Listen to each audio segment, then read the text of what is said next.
Yeah, well, fear makes you irrational. It makes you It does. unable to assess reality. I mean, the most viscerally afraid I've ever been has been in Afghanistan. Yeah. And, like, for instance, in '01, it was far more dangerous than it was this past time, although it was plenty dangerous. But in '01, for instance, one night I went out to a neighborhood that was being bombed by B-52s. And, the first response is to, like, sort of do this. And then, you start to feel silly because you're like, this bomb's going to fall on me or not. Yeah. You become Zen. You're like, Inshallah, if God wills it, I'm out of here. But if not, I'm not. So you just relax, right? Because you have no choice.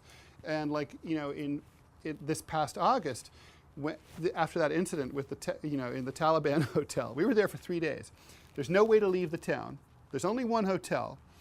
I won't get into the details of why there's no way to leave the town. There just wasn't. So can't go anywhere. So we're there.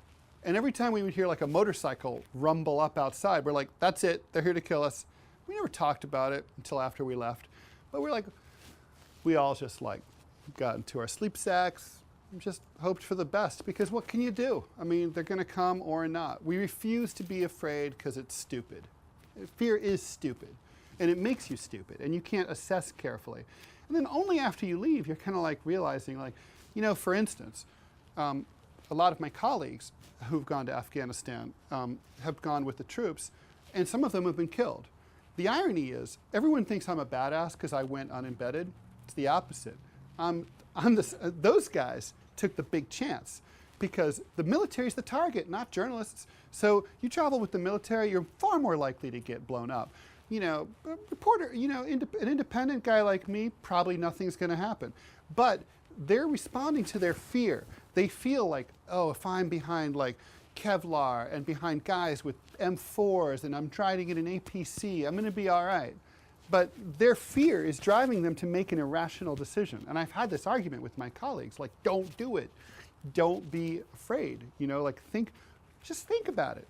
Or like, they travel in convoys. You've heard about the journalist convoys. Oh, we're all traveling in a convoy. Like, why would you do that? That attracts so much attention. And it's like, just common sense. Don't do it. Like me, I tell my fixers, get me a crappy, like Soviet era pickup truck. Like, invite your friends to come along. No guards, no guns, just us. And but if they stop us, we won't be able to defend ourselves. That's right. We'll get out and talk to them. We'll see what happens. And it's like, we won't be able to defend ourselves anyway, because if they ambush us, they're going to just bomb us. So all you can do is hope for the best.